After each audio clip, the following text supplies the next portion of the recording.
I'm going to get started. My name is Kelly Beatty. I'm a senior editor with Sky and Telescope magazine. I'm retired, but I have my wife says I'm retired and she's just tired. It's a joke.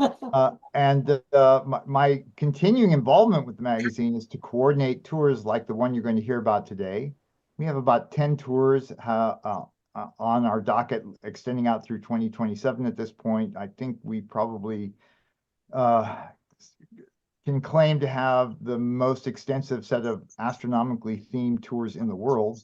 Some of those are for eclipses, some of them are not, like this one that you're going to hear about today, but it's a great joy to be able to do that. Let me introduce the people who are going to be here with us today. I'm going to start with the team from Royal Adventures. That's Rita Royal and her son Armando Royal. Not here today is John Royal, who's the third member of the triumvirate. They have been working on educational tours, specializing in educational tours for more than 30 years. And they love working with clients like Sky and Telescope because they can fill a need for people who are hungry both to see exciting destinations and to learn a little bit along the way. Also want to introduce Vincenzo Emprin, who is with Italyscape, based in Italy, obviously, and he is our ground operator for this tour. We've worked with him before. They do an excellent job working out the details. And as you probably know, those of you who've toured before, especially with a group, paying attention to the little things is so important in the overall success, and Vincenzo does a great job with that. Also with us is Dr. Rick Feinberg, who is the former editor of Sky and Telescope. He also is retired, just moved from the Northeast to New Mexico, where he can see more stars. Good for you, Rick. And Rick will be accompanying our group on the tour in October. And then also with us today is Brother Guy Consomagno, who is the director of the Vatican Observatory and a longtime friend both of me and Rick, and also of Sky and Telescope. He's going to talk about the observatory that you'll be visiting. And then finally, we've got Larry and Elise Faltz, who are joining us from New York City. They actually went with us on the previous iteration of this tour back in 2022. And they had a great time. I think they're still cleaning spaghetti sauce from the corners of their mouth from all the great food we had. So without further ado, I'm going to, first of all, I want to let you all know that I'm recording this. And for those who might be, have friends who you want to talk to about this afterward, very soon after we're done, I'm going to be posting this to the Sky and Telescope channel on YouTube. So stand by for that. I'll send you an announcement afterward. But in the meantime, let's get going. I'll get my PowerPoint cranked up here. I don't think I have any sound clips, so let's do that. Five. And start the slideshow. And away we go. All right. So I'm going to turn it over to Rick first, who's going to kind of give us a taste of Galileo. Rick? All right. Thanks a lot, Kelly. So I'm very excited, first of all, to be on this tour. I went to Italy for the transit of Venus in June of 2004, so 20 years ago now, and visited almost everything that's on the itinerary for the tour this time. So a different tour, but similar itinerary. And I'm really excited to be going back, and in particular, I'm excited to be bringing my wife Susan along with me this time, because she didn't come with me for the transit of Venus. We still had small children at home back then. Kelly, why don't you advance to the next slide, and I'll just give you a very quick rundown on the man whose footsteps we're going to be following throughout this tour. So Galileo Galilei, who is so iconic that he only has to go by his first name, Galileo, he is no less than the founder of modern science. He was both literally and figuratively a Renaissance man. He was an observational astronomer. He was a very skilled mathematician. He he was a skilled engineer. He invented things, though he didn't invent the telescope, though he perfected it for astronomy. He was an experimental scientist. He was all the other things that are listed here. His father was a musician and a mathematician, and he passed those skills along to Galileo, who was, like many sort of noble people in those days, educated primarily at home and through tutors and things like that, at least through his childhood. Anyway, he is one of the most revered and respected people in the history of science. He also, he was in Italy and he moved around a lot, and we're going to visit all the places that he lived and worked. He started out in Pisa, lived there for about the first 10 years of his life. Then his family moved to Florence. He went back to Pisa for college, returned to Florence again, back and forth between Florence and Pisa. He's reputed to have done an experiment on falling bodies from the Leaning Tower. That's probably apocryphal, but it's nevertheless clear that he thought about doing such experiments in his studies of motion. He then, after he was done with college, he managed to get an appointment on the faculty in Padua, and then, but he didn't like working there very much because he was so busy with teaching that it didn't give him time to do his experiments. So he managed to get himself an appointment back in Florence, where he made some of his most famous discoveries, certainly all of his famous discoveries in astronomy, because it was in Florence that he heard about the telescope and built one himself and began to make observations of the night sky that completely changed the history of science. So we're going to be visiting all these places: Pisa, Florence, Padua. Eventually, he ended up in Arcetri, which is within earshot and eyeshot of Florence. You can see Florence very clearly from Arcetri, and that was where he lived through the rest of his late adult life. A lot of people have heard of the trial of Galileo. Of course, he was condemned by the Inquisition and lived his final years under house arrest. So we'll see the villa where he spent those years. So as I mentioned, he didn't invent the telescope, but he did, once he heard about it, he figured out how it must work, and he made some for himself.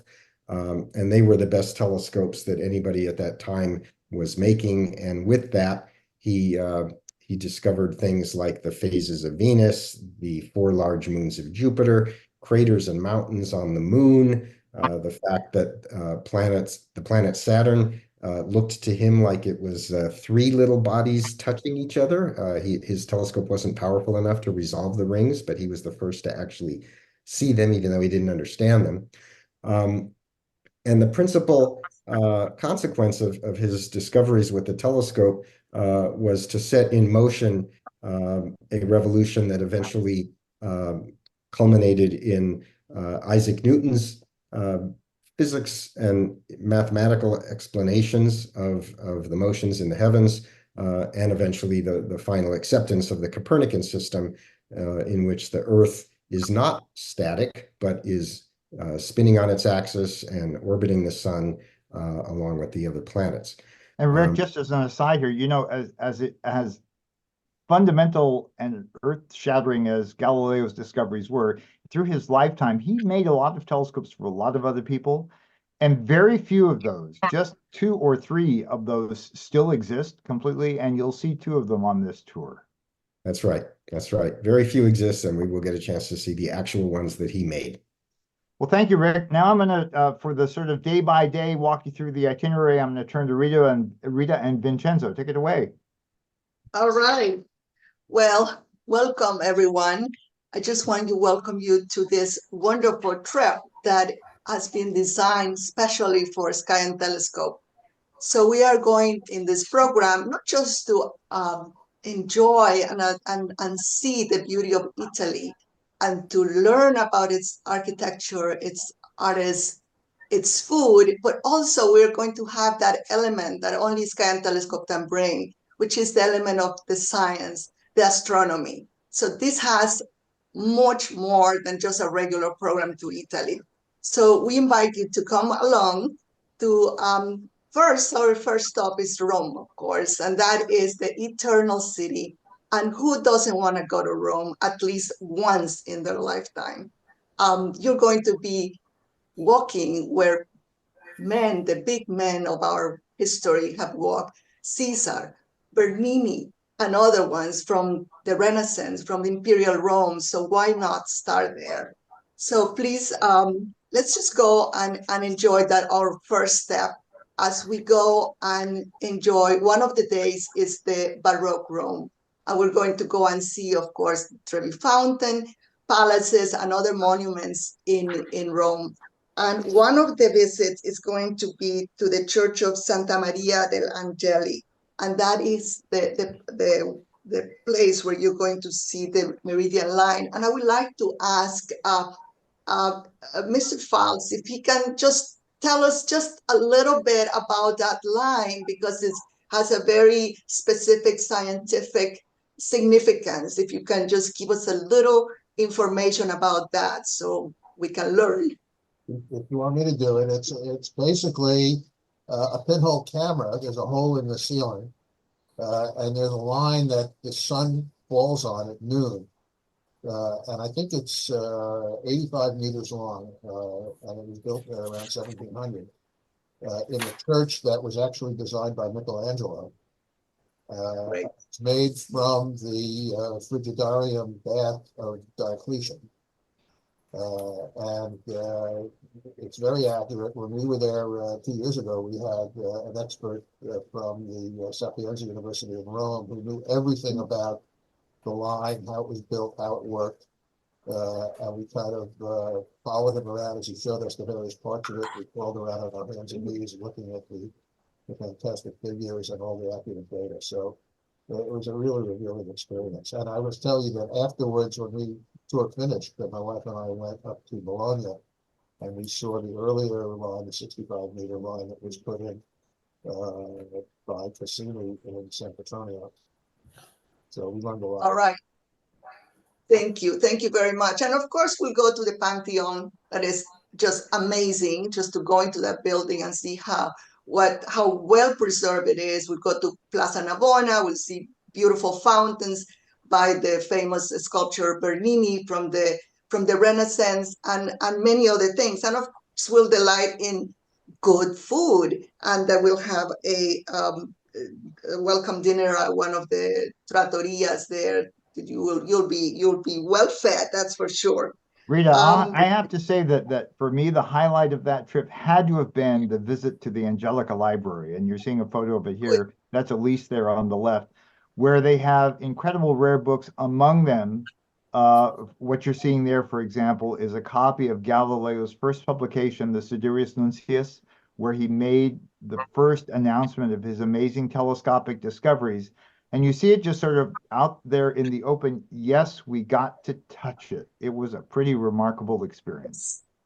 Yeah, that is, you will see the original books, and not only the Galileo, but also Copernico. Is that right, Kelly? That's right. And Kepler. So that is a real treat. That's, one of these special features on a program that we're doing for Sky and Telescope. You won't find this in any other trip to Italy. So from there, then we are going to go to the Specola Vaticana. Kelly, and then Brother Guy can tell us a little bit when we go to that area. Yeah, Brother Guy, why don't you jump in here, Brother Guy? Sure. So about 30 kilometers south and east of Rome is this beautiful hill overlooking Lake Albano. And that was where the Emperor Domitian had his palaces. And then in the 1500s, Maffeo Barberini, who became Pope Urban VIII, the Pope who called in Galileo, decided to make this his summer home and the summer home of popes, which it was until Pope Francis in 2013. You can see on the palace 2 telescope domes. And that was the location where we actually had the wonderful view of the transit of Venus in 2004. Just on the other side, the third dome you see there is the church, which incidentally is a Bernini design. So it's a lovely little village all by itself. In the gardens, we now have opened 2 more telescopes and what is now a visitor center.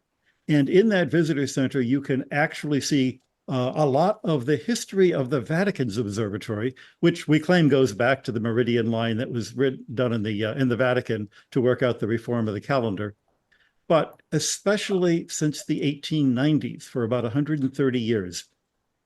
And that wasn't open when we were there in 22, right?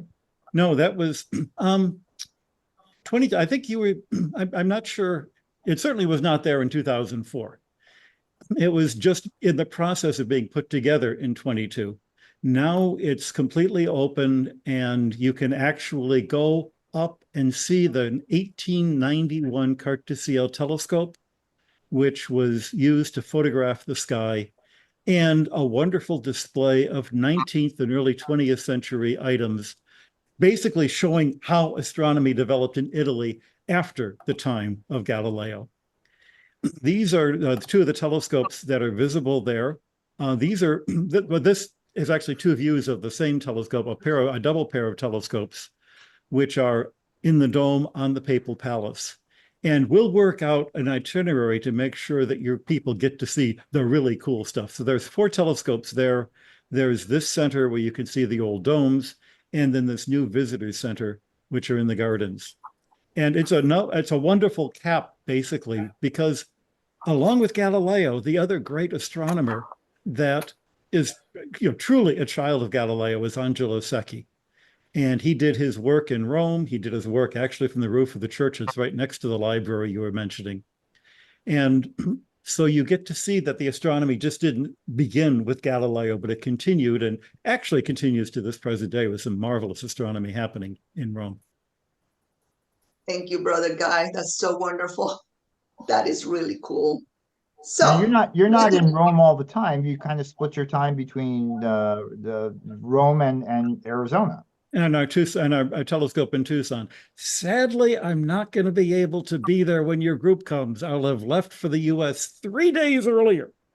But there are a dozen of us who work at the Vatican Observatory, and we'll be sure to see that you are well hosted and get access to all the cool stuff. All right. Fantastic. Brother Guy, I believe, isn't there a really wonderful meteorite collection there too? There is a great meteorite collection. Part of it is on display in the visitor center, so people can get a chance to see that as well. Great. So what do we do after Rome? And we're going to go on, take a high-speed train, and trains, of course, in Europe. If I can interrupt before you do that, that picture you had previous, that's also in Rome, because not only is there our telescopes, but then the Observatory of Rome has a wonderful museum, the Copernican Museum, but it has a lot of Galileo stuff as well. And the fact that you're doing both of them, I think, is going to make that a really special day. It also has a lot of Secchi's equipment on some of his That's right. spectroscopy equipment. Yep. A lot of old telescopes. Thank you for pointing that out. Very important detail, and that's not to be missed. So now we're going to Florence, and we're going to go by train, of course, and trains in Europe are great and easy, and is a very enjoyable trip to Florence. And as we know, Florence, the cradle of the Renaissance, and there's so much to do and to see in Florence. We're going to see the Plaza de la Repubblica, Plaza de Signoria, and I'm going to ask Vincenzo, just give us a little bit more details of Florence, which is one of the most enjoyable and walkable cities that you can visit. There's always something to see around the corner. So that's our base for now. Vincenzo, will you please just give us a little bit of flavor of where to experience there? Thank you, Rita. And first of all, welcome everybody, and thank you very much for the opportunity that it has been given to us to be part of such an amazing project. We have seen the map of Italy at the beginning, and the very nice thing about this trip, apart from the scientific content, of course, which I will not, of course, talk about, is the fact that there is a flavor of southern Italy in Rome, central Italy in Florence, and northern Italy in Padua, and everything changes. The amazing thing and the beauty of Italy for me, and what pushed me to do what I do, is that you just move 50 miles and everything changes: the architecture, the dialect, the food, the recipes. And so this is also why we have decided to include, as soon as we reach Florence, a home hosted dinner. We will be at a family's home, and we will enjoy a hearty meal prepared by a local family. This is a picture of the dining room of this family, and it's a great experience to be along with locals. But of course, there are amazing visits during the 3 nights that we will stay in Florence. So while in Florence, of course, we will visit the highlights of the city and all the connection of the different places with Galileo, of course. So the Basilica of Santa Croce, where Galileo is buried, and then Villa dell'Ombrellino, where Galileo lived. We will go to Pisa for a day trip, where Galileo was born. We will not only visit the UNESCO World Heritage Site of the Leaning Tower and the whole complex of it, but we will also go to the university, one of the oldest universities of Europe, where Galileo studied as a student, but also came back as a professor. So we will have the chance to live and visit the places where he was. Of course, one of the other highlights of Florence is the Galileo Museum, the Villa Il Gioiello as well, where Galileo spent the last years of his life. And of course, an amazing experience of stargazing with a telescope at the Observatory of Arcetri, right close to Florence. What's nice about this itinerary in Florence, that we will not only be in the heart of the city, immersed in Renaissance, but we will also have the chance to be in the close countryside, with all the cypress and all the olive trees, and with views over the city, which is really stunning. So yeah. I was going to mention that at the museum, when I was there with our daughter, she was really impressed with Galileo's fingers. Just look out for that one, Galileo's finger, which is there, amazing. And in terms of the visit to the Arcetri, Vincenzo, tell me if I'm pronouncing it correctly. The Arcetri Observatory. Okay, great. Thank you so much. It's in the outskirts of Florence, not very far away, but it's a wonderful visit. In the old days, they really had observations there, but right now for the light pollution is a little bit more difficult, but still it's wonderful. It's a teaching observatory that you have astronomers there doing their projects and things, and they can access their other observatories around the world, in Arizona and in the Canaries and everything. But it's a teaching observatory. Where it is, it's really beautiful. Once you are at the observatory, you can have beautiful views of Florence at your feet. And, it's just the whole landscape is just lovely. And then at the observatory, they also have Einstein's piano. So it's nice. They have a wonderful library. People are extremely friendly at the observatory. So it was one of the visits that I truly enjoy. And I'm not a scientist myself, but I learn a lot. And they have like the solar system, and like you can tell the distance between the planets as you walk the ground. So that was it gives you a perspective of how far one planet is from the other. So, anyways, that's my little recollection.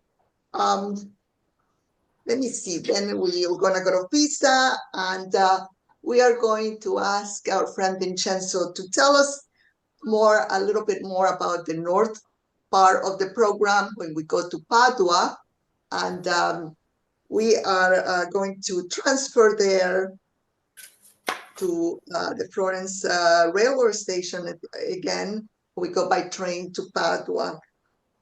So Vincenzo.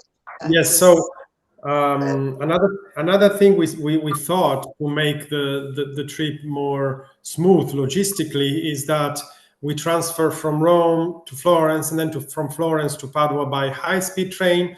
High-speed trains in Italy work really well, very comfortable, but most of all, we will have all the luggage transportation separate with a bus. So the trip will be very, very easy, because we will not have to carry all the luggage with us. So we will then transfer to Padua, a completely different city of the north. As I mentioned, you will realize immediately how the atmosphere is completely different, but there will still be amazing masterpieces of art, and a lot about Galileo. So we will reach Padua in the morning with high-speed train. We will do a walking tour of the city, and we cannot miss a visit of the Palazzo Bo and the Anatomy Theater, the famous Anatomy Theater. It's the oldest in Europe, and it's an incredible masterpiece of wood. But probably the highlight of Padua is the Scrovegni Chapel. It's considered to be northern Italy's Sistine Chapel. It's really an incredible site with the most amazing work of Giotto. And then we will cap off our trip with a visit to the observatory of Asiago, which is in the same region as Padua, in Veneto, in a beautiful landscape. And we will also enjoy a farewell dinner right in Asiago, one of the most beautiful towns of northern Italy. Right. I'm going to jump in here for a sec. Thank you very much, Vincenzo. The amazing thing about Padua is that this is where Galileo made what are arguably his most important discoveries while he was there. And he lived in a small villa on a side street not far from the university, which today is called Via Galileo Galilei. And you see there the aerial photo of this place, and where it says Galileo's garden, that's where he made these observations. In 2022, our group tried desperately to get a view in this garden, but it is now privately owned. You can see our group there. We didn't exactly bang on the door, though we did knock. We didn't really get inside. Since then, our journalistic sleuthing has been much better. I've been in touch with the current owner of that property, and we have been given an invitation to come and tour the garden where the discoveries were made. Rick, I envy you. There probably is no more historic ground in all of astronomy than this garden, and you'll get a chance to be there with the group. I'll bring one of my Galileo scopes with There me. you go. Okay. This is no, I was going to mention that Kelly is extremely resourceful and has hundreds of contacts around the world in terms of science. So we're very thankful to you, Kelly. That's wonderful. Well, it's a great partnership. This is a page from his notebook on the night that he discovered, or the nights that he discovered. the four largest moons of Jupiter, what are now called the Galilean satellites. He wanted to call them the Medicean stars in honor of his patron, but cooler heads prevailed, I guess. And so that's why it's such a cool place. And then I apologize, Vincenzo. This is the Scrovegni Chapel, just an amazing place. When we visit there, it is ultra climate controlled. And Larry and Elise, I think we had to spend like 15 minutes in a little air conditioned, climate controlled They tent. basically degas you, I think, and because they want to keep the humidity down, and then you get into this for 15 minutes. But let me tell you, it'll be the greatest 15 minutes of your life. The place is unbelievable. And one of the paintings, which is just barely visible, I think it's not quite visible. It's in the upper left-hand corner here. It's Giotto's portrayal of the birth of Christ and the visitation of the wise men, and the Star of Bethlehem that you see above the little crèche there is a portrayal of Halley's Comet, which was making a passage through the inner solar system at the time that Giotto was making this painting. So, and this is the Observatory Nasiago, which is the largest observational telescopes in Italy. We'll have a tour there.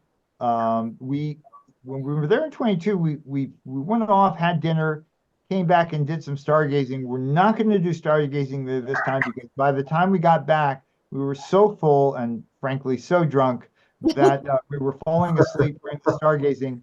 And so we're gonna, but we will get to tour the observatory. That's right. That's right.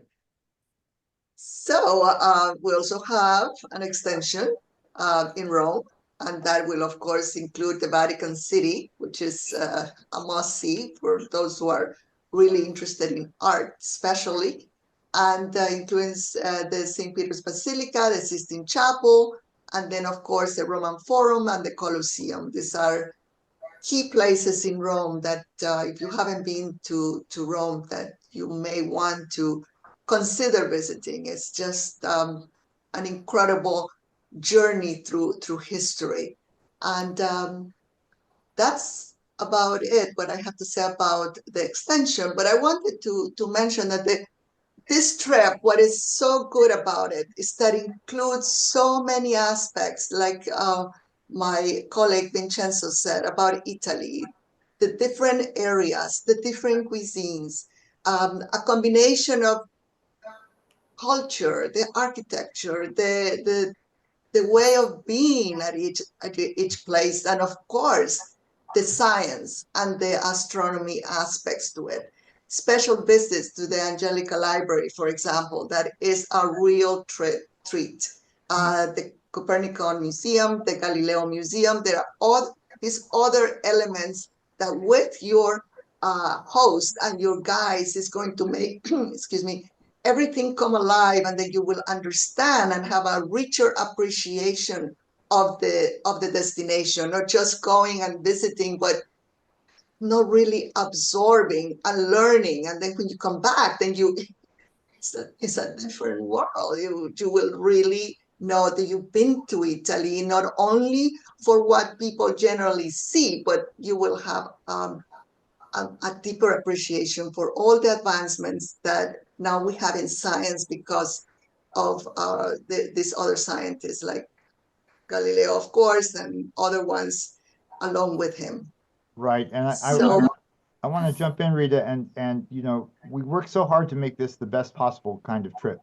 And one of the things that we insist on all of our Sky and Telescope tours is that we treat you really well. You will not have to rough it.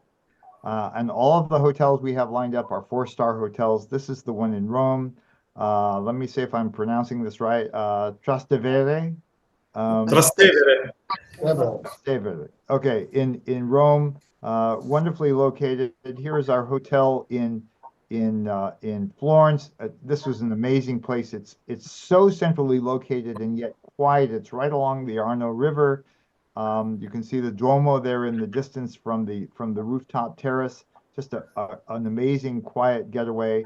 And then in Padua, which is a very concentrated little city, Our hotel is just outside the city's central area with an amazing rooftop restaurant that overlooks the city, and you will really be enjoying that. And of course there's the food, and I'm half Italian. I love this stuff, but Larry and Elisa, I just want to kind of turn the floor over to the two of you and give us a little sense of the sensory overload that we got on this tour. Oh, one thing I do want to say is that the Royals were excellent in picking areas that we could stay in that had these wonderful little restaurants, local restaurants, that even when food was not in the program, it was very easy to go out and have an excellent meal. And which we did, and it was just everything was incredible. We had some unusual dishes.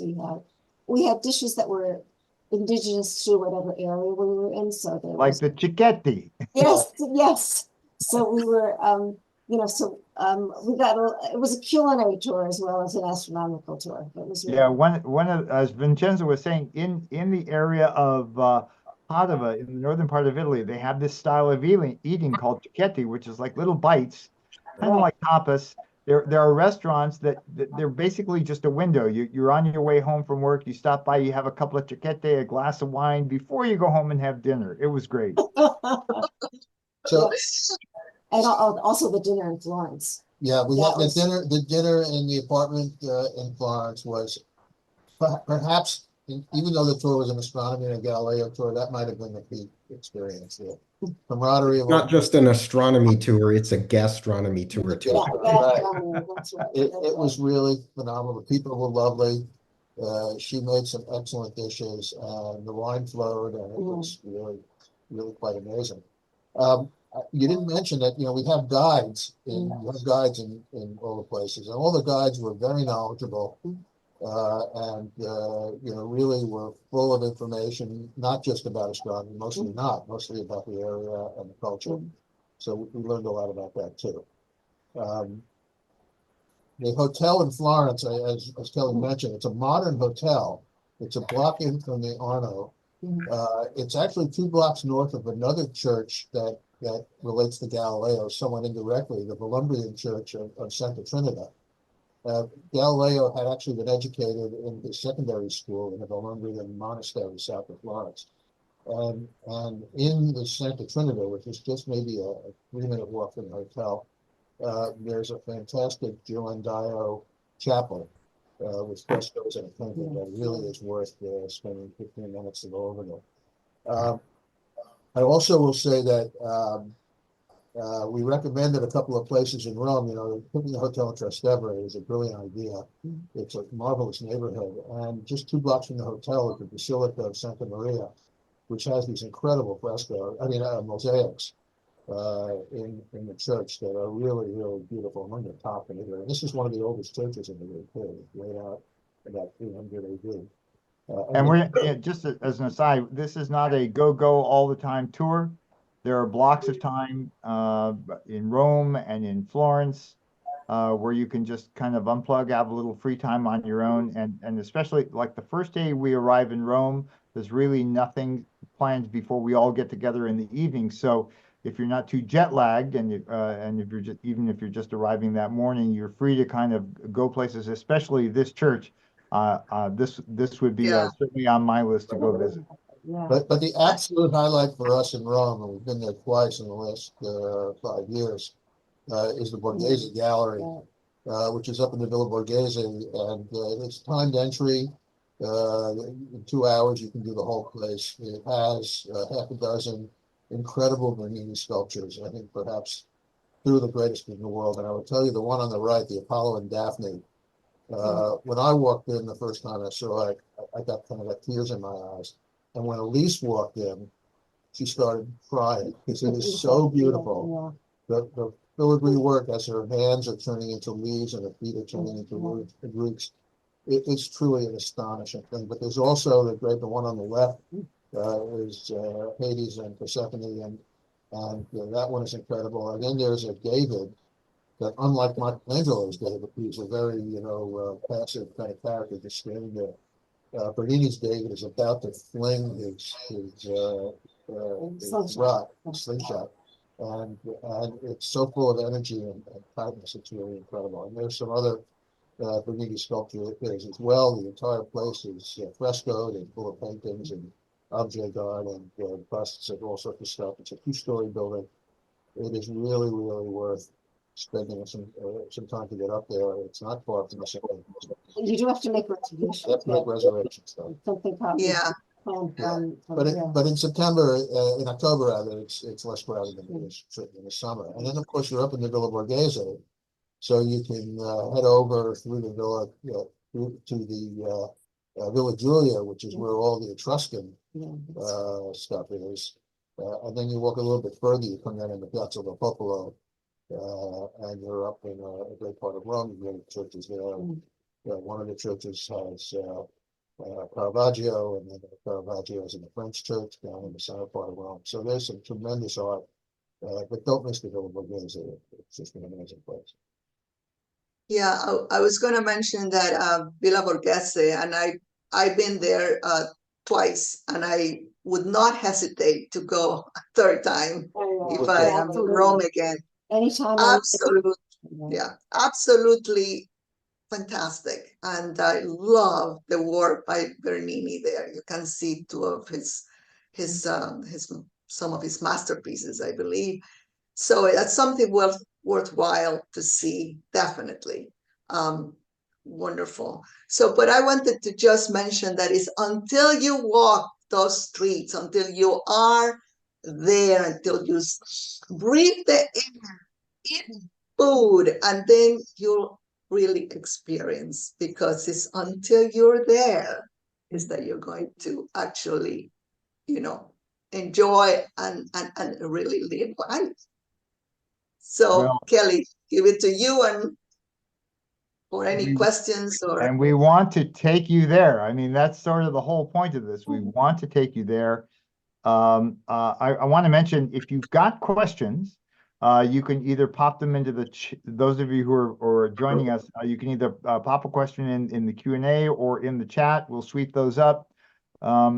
We will be, what you see there is basically all the information you need.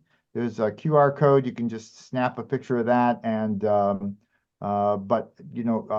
I and Armando and Rita, we are all eager to answer any questions you might have. I want to point out that although this trip is not until October, we have a deadline coming up in the later within the month to set the size of the group. This is a small group tour. This is not going to be more than about 20 people, even if we fill it.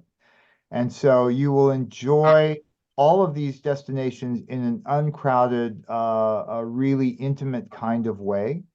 But we need to make sure that we have adequate lodging for everybody. And so that we need to sort of set the size within the next month. So if you have any inclination to join this tour, I would encourage you to do it soon to make sure that we have a space for you. And then we can help you plan. Although we don't handle the international airfares to get you to and from Italy, the Royals can certainly assist you in getting that arranged. And of course, once you get to Italy, we'll be taking care of you 24/7. It will be a fantastic trip. And Rick will be along to provide the background on Galileo and to explain the astronomy. He alone he and Larry may fully understand that meridian and meridian line and what it can do. But he will be there enjoying it along with his wife, Susan, who is charming and amazing in her own right. And it's fully escorted. Kelly was going to mention that it's a fully escorted tour. Right. So they will be taken care of from the moment they arrive until they depart, fully escorted with your guides and everything. So that's another definitely a plus. Yeah, and I'm not seeing any questions in the chat. I just, there are plenty of tours that will take you to Italy. There is nothing will provide the kind of behind the scenes access to these incredible astronomical sites, to just gaze upon the books that Galileo wrote in his prime, and to do stargazing from downtown Rome. Who'd have thunk it? We really want to have this be a memorable experience for you. The first of what I hope will be many with Sky Telescope. Let's see, I'm looking for I don't have a list of the participants, but I know that one or two of the people who signed up are here watching, and we just want to encourage you to think hard about joining us. And let's see, I do see Kelly, one. before you leave, we have a question from Leo Phelps. Right, I He see that. wants a little clarity on the Venice departure because we didn't mention anything about Venice. Right. So we don't actually visit Venice, but Padua is very close to Venice. And so what will happen is at the conclusion of the tour, we will take a train into Venice from Padua and then from there transfer to the airport. If you want to spend extra time in Venice, you are welcome to do that. It's a fascinating city, an amazing city. And as Rita pointed out, because we're going there in October, the throngs that are there during the summertime will have largely left and you'll be able to enjoy it. Take a gondola ride, whatever you might do, but that would be on your own. And again, the Royals can help you with that. If you want a hotel for a couple of nights in Venice, then Rita and Armando are more than happy to make those arrangements for you. Right. Thanks for that That's question, correct. Rita. Okay. Venice is not to be missed. I had the choice of spending my 50th birthday anywhere in the world, and I picked Venice. Well, someday, Larry, when you're 50, we will make that arrangement for you. Okay. Look, I want to respect everybody's time. We said this would be 45 minutes or so, and we've definitely kind of kept close to that. For those online, again, please drop Leo, Armando, or me a question. The QR code will take you to the main page where all of this itinerary is explained in greater detail. Also has the pricing for the tour, and then you can go from there to a portal at the Royal Adventures website where you can sign up, pay a deposit, and save your place on what will be an incredible tour. I want to thank the Royals and Vincenzo and Brother Guy and Rick and the Faltzes for joining us today. They've added so measurably to our discussion. And I want to thank the rest of you for joining in. We'll have some follow-up with you. And again, thank you for joining us. And with that, I'd like to just call it to a close and see you in Italy.